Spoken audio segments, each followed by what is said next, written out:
Merhabalar, Eliş Atölyem kanalına hoş geldiniz. Ben Elif. Bugün yepyeni bir oyanın yapımıyla tekrardan bir aradayız. Şu güzel gördüğünüz sık iğneli sıralı modelin yapılışını göreceğiz hep birlikte birazdan.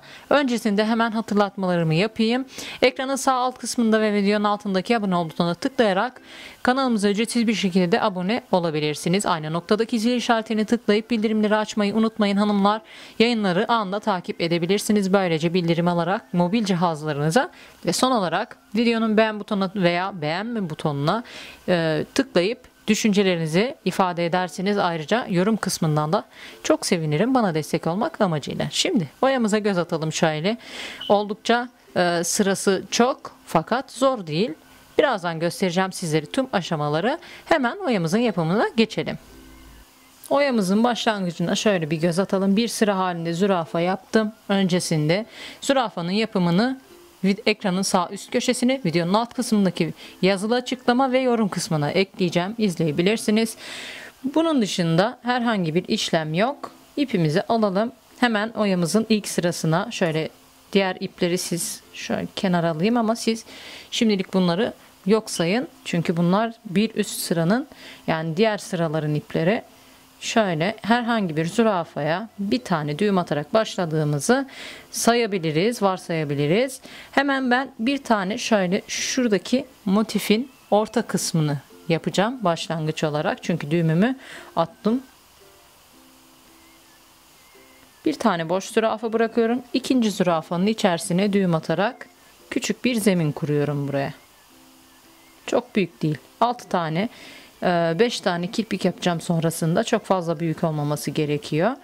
Onun dışında küçük kaya motiflerimiz var. Şu ara kısımlarda 6 tane zürafadan oluşuyor. Bu alt kısımdaki zürafanın haricinde şimdi 6 tane zürafa örmemiz gerekiyor. Burada dikkat etmemiz gereken husus zürafalarımızın tümünün aynı büyüklükte olması. Çok küçük olursa toplanır.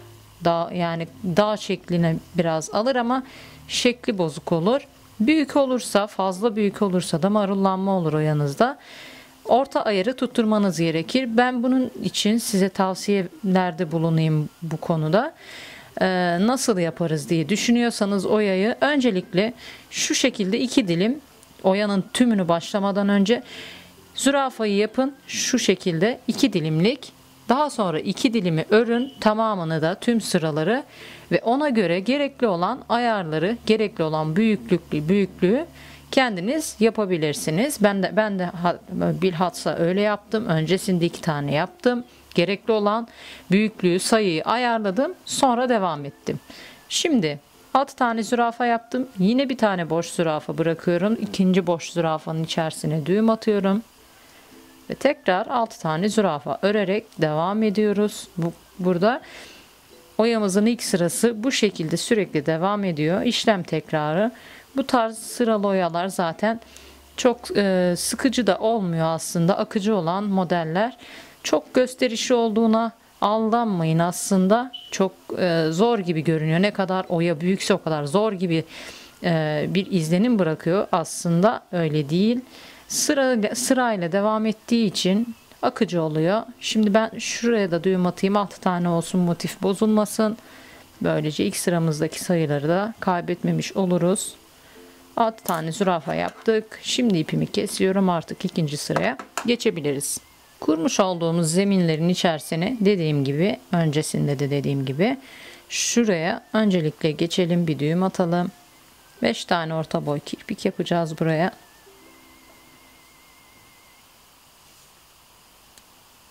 Bu kirpikleriniz dönüyorsa sıkıntı değil. Üzerine çünkü zürafa öreceğiz. Düzenleyeceğiz bu dönen kısımları. 1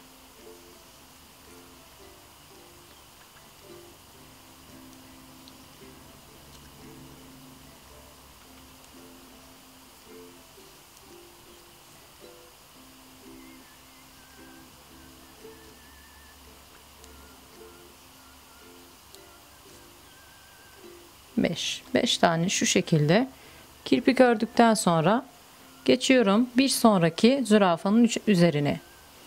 Burada kaya motiflerimizi oluşturmak için daha önce de aslında kaya motifini anlatmıştım ama yine anlatayım. Eksiltme mantığını kullanacağız. Eksiltme tekniğini. Yani sırasıyla devam edeceğiz zürafa örmeye. Bu kendiliğinden birer tane zürafa eksilecek ve bu şekli alacak. Artırma yapmadan yani devam ediyoruz ki şeklini alabilsin kaya motifimiz. Sırasıyla şimdi devam edelim. Bu sırada doğal olarak 5 tane zürafamızın kalması gerekiyor. 1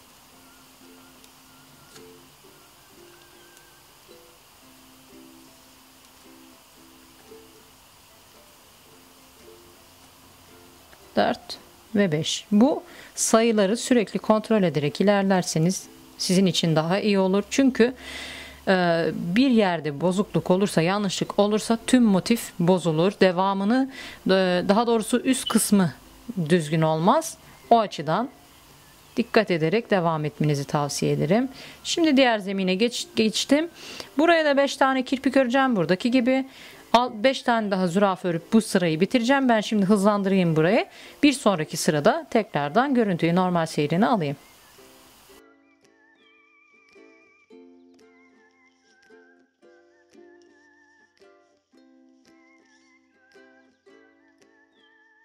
Üçüncü sıraya geldik. Artık buradan sonra son 2 sıra haricinde işlem çok basitleşiyor aslında. Sırf zürafadan oluşuyor. Hemen ilk ördüğümüz kirpiğin tepesine çıkıp düğüm atıyoruz. Yalnız dikkat edin, şu çıkışlardaki ipleri çok fazla uzun bırakmayalım, görüntü kirliliği olmaması için.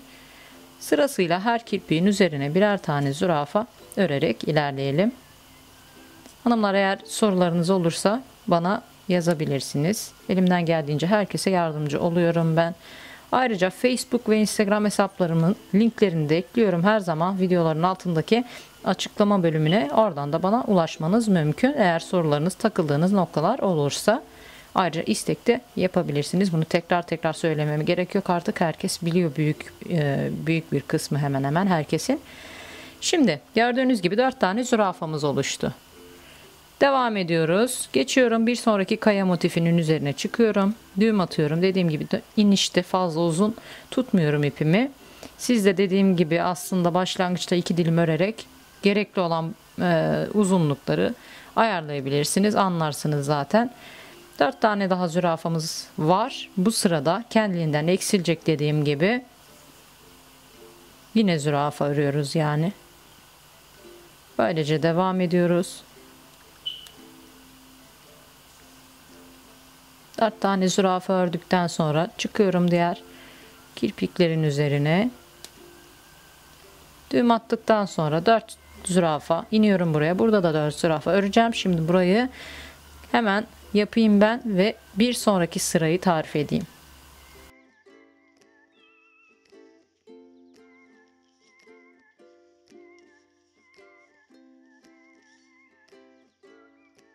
Bu sırada da diğer sıradaki, yani bir önceki sırada olduğu gibi yine şu kısımlarda kaya motifinde olduğu gibi eksiltme tekniğini kullanarak ilerleyeceğiz. Ki burada da badem motifi oluşacak. Tepesine daha sonra kirpik öreceğiz bu motifin. Yani sırasıyla devam ederek, ki ben şu an yanlış bir ipi de içine alarak düğüm atmak üzereydim. Hemen kenara alayım. Şöyle. Şimdi dediğim gibi sırasıyla devam edelim. Öncesinde 4 zürafamız vardı.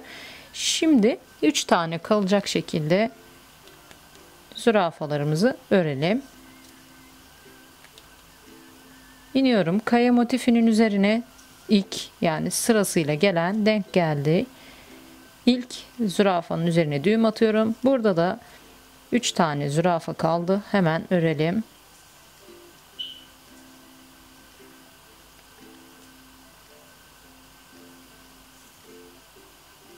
Zürafa bittikten sonra sıradaki badem motifimizin tepesine çıkalım. Burada da 3 tane zürafa kaldı. Onları da örüp ilerleyelim.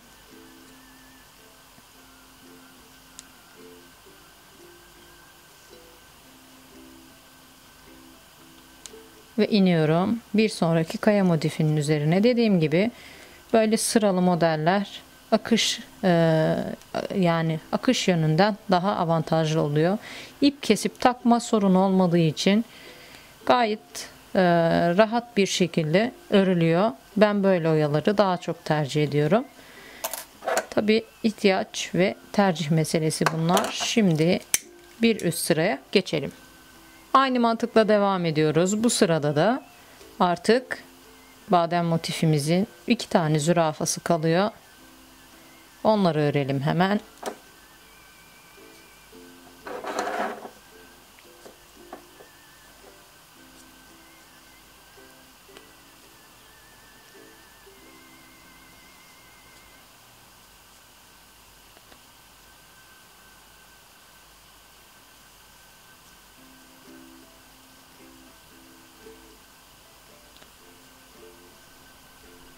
Yine indim sıradaki kaya motifine. Onda da 2 tane zürafa kaldı zaten.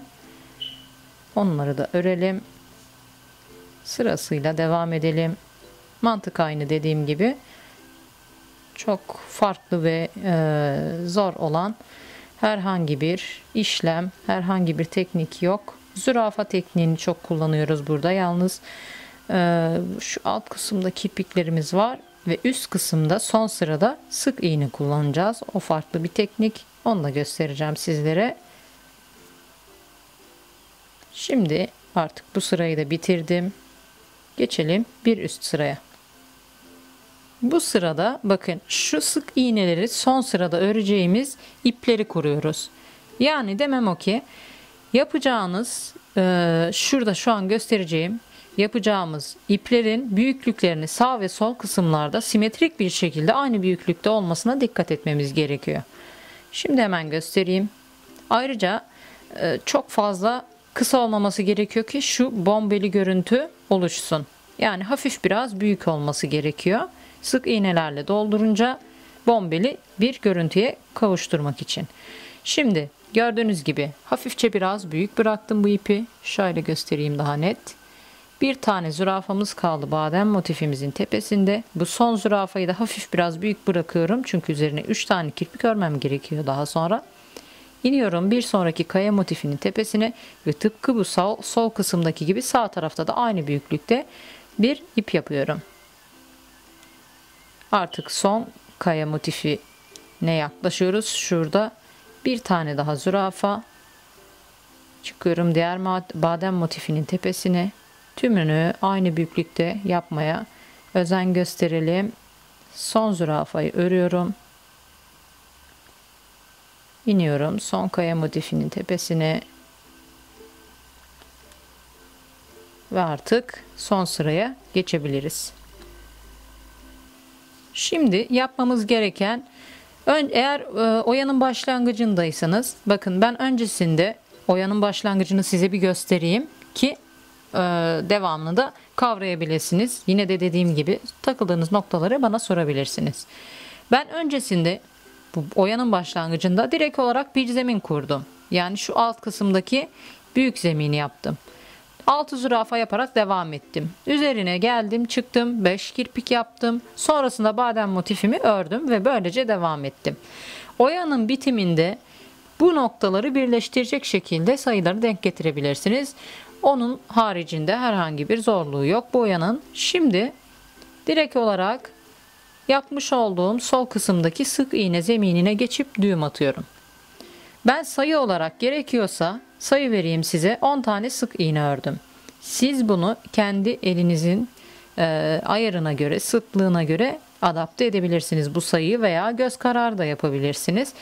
Ben aynı olmasını istediğim için her motifimin 10 tane sık iğne yaparak sayıyı sabitledim. Şu an 5 tane ördüm. Şöyle kenara çekerek istediğim mesafeyi ayarlıyorum.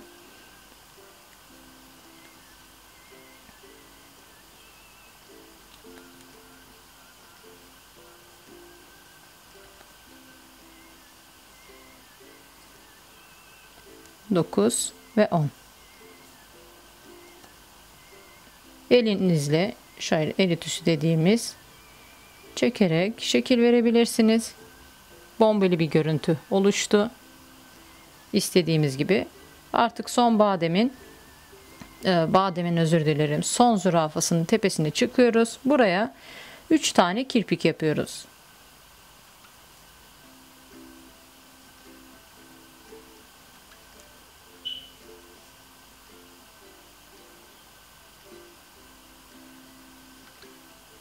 Şöyle göstereyim.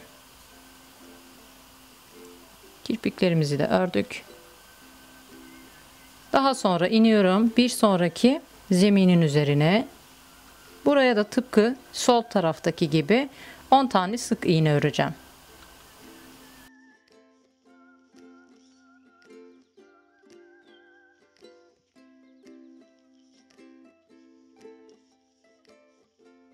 Onuncu sık iğnenin ardından şöyle el ütüsüyle düzledikten sonra geçiyorum kaya motifinin tepesindeki zürafanın üzerine düğüm atıyorum. Buraya kirpik yapılmıyor. Burada sadece düğüm atıyoruz ve geçiyoruz bir sonraki motife. Burada da sık iğne öreceğim. Badem motifimizin tepesine 3 kirpik örüp buraya da sık iğne öreceğim. Buraya da 3 tane kirpik yapıp oyamı bitireceğim. Hemen bitireyim, ben oyamızın son halini hep birlikte görelim.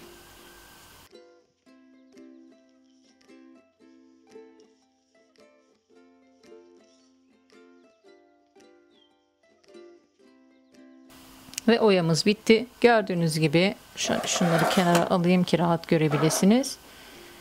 Oyamızın son hali böyle. Umarım beğenmişsinizdir. Bu arada burası oyanın ters yönü, yazmanın ters yönüyle aynı yönde oluyor. Burası da düz yön oluyor. Umarım yardımcı olabilmişimdir. Henüz abone olmayanlara tekrar hatırlatayım, kanalımıza ekranın sağ alt kısmındaki ve videonun altındaki abone ol butonu aracılığıyla ücretsiz bir şekilde abone olabilirsiniz. Zil işaretine tıklayıp bildirimleri açmayı unutmayın ki her yayından anında haberdar olabilirsiniz. Hanımlar, beğenilerinizi, düşüncelerinizi, eleştirilerinizi, yorumlarınızı mutlaka bekliyorum. Umarım beğenmişsinizdir. Yepyeni bir anlatımda, yepyeni bir modelle buluşmak dileğiyle kendinize iyi bakın. Hoşça kalın.